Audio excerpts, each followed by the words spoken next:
Hey, how's it going? It's Richard Quo.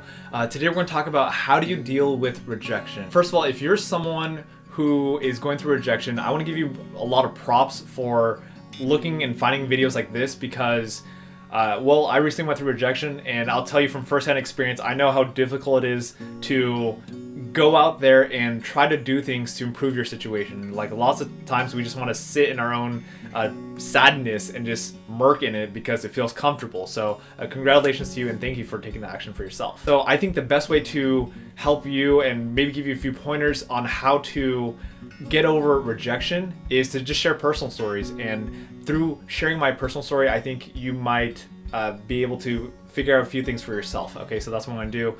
I'm going to specifically talk about relationship rejections, but this also applies to rejections in social settings, job rejections, getting rejected from colleges, or any type of rejection. It's the same kind of principles. I went to a business conference about 3 months ago where I saw this really cute girl from across the room. I was still really interested in getting to know her as a person, so I scheduled some time to Skype with her, blah, blah, blah, and we kept talking, and eventually I found out that she broke up with her boyfriend.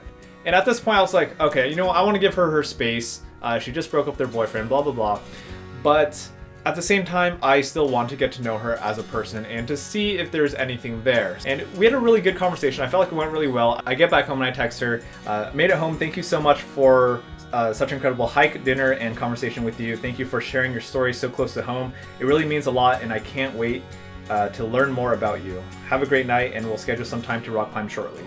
And she responds back, that was Tuesday night, and she responds back Wednesday morning saying, glad you made it back safe. You're welcome, and thank you for coming to join me on a hike, dinner, and tea. Looking forward to next time we hang out and share some experiences, smiley face.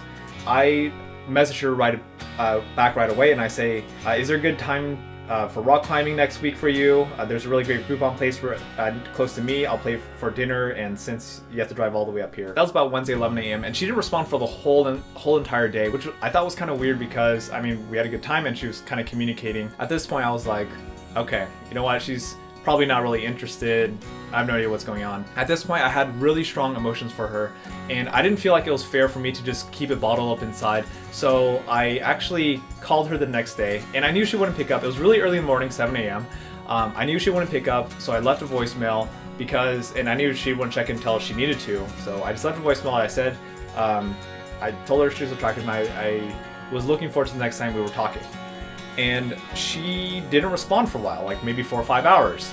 And of course, in the 4 or 5 hours, I started making up a lot of things like, okay, she's definitely not interested. She probably thinks I'm a creep. And then 4 or 5 hours later, she finally texts me back and says, I think we should talk more in person. A call at 7 a.m. and a voicemail where you tell me you have a crush on me was a bit much.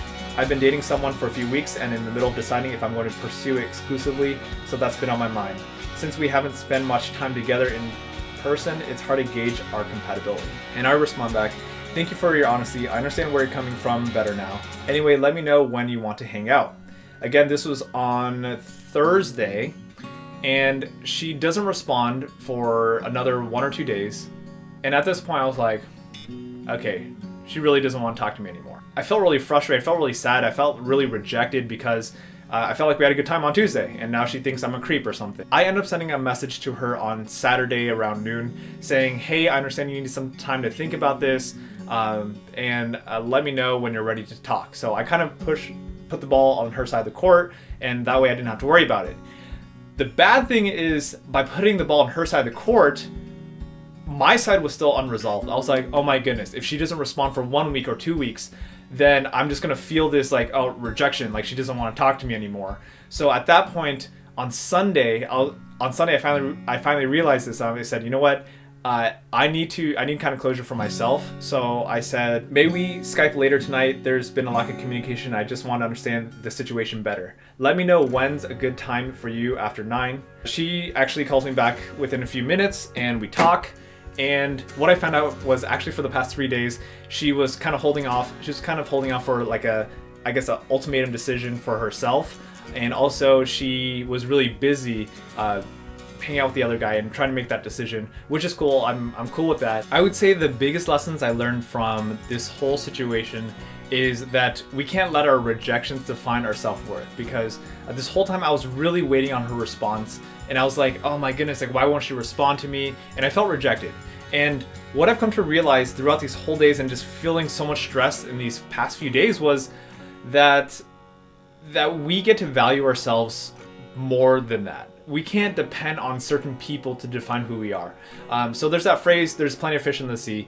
And I don't want to abuse that phrase because I know it's so cliche, but at the same time, I believe we don't deserve to have to wait for one person in our lives. There are plenty of other options out there. And I think oftentimes we like to kind of fantasize and be like, oh, this person is our world. Like this is the one. And I've had that moment so many times in my life. And it's great to have, but at the same time, it's a two-way street. Relationships are two-way, so it might work for you, but if it doesn't work for the other person, then hey, it doesn't work out. And honestly, I feel like it's meant to be for the better because, well, at the end of it, both sides need to work out. And in this situation, I think maybe that communication piece may be the crux in my relationship with the other girl that I was really attracted to. And if it works out in the future, cool. We'll see how it goes. But for now, we're friends. And yeah, another piece is the emotional side. I know that emotional challenge of rejection is very difficult, but part of that is we just get to feel our sadness. It's okay. And if you watch the movie Inside Out, that's a really fun way to look at it. It's the concept is that we get to just embrace our sadness, embrace those tough emotions that we have. And when we embrace them, when we accept them, that, hey, this is okay, that's when we can finally get over them and be awesome. Last comment, if you need other resources for feeling rejection, my good friend Cam Adair gave a really awesome TEDx talk about the truth about rejection. I'll link that in the description below so you could watch that. I recommend it. And if you have any other questions, please drop them down in the comment section and subscribe to this channel. Please note that this channel is only as good as the questions that you ask. So please be sure to ask more questions because I'm always happy to answer the questions that you have. And thank you for giving me this opportunity to learn and grow myself because I gotta think about whatever I say before I say it or as I'm saying it. And I hope there's value to you as well, all right? So subscribe, connect and chat with me on Facebook. That's mostly where I'm at.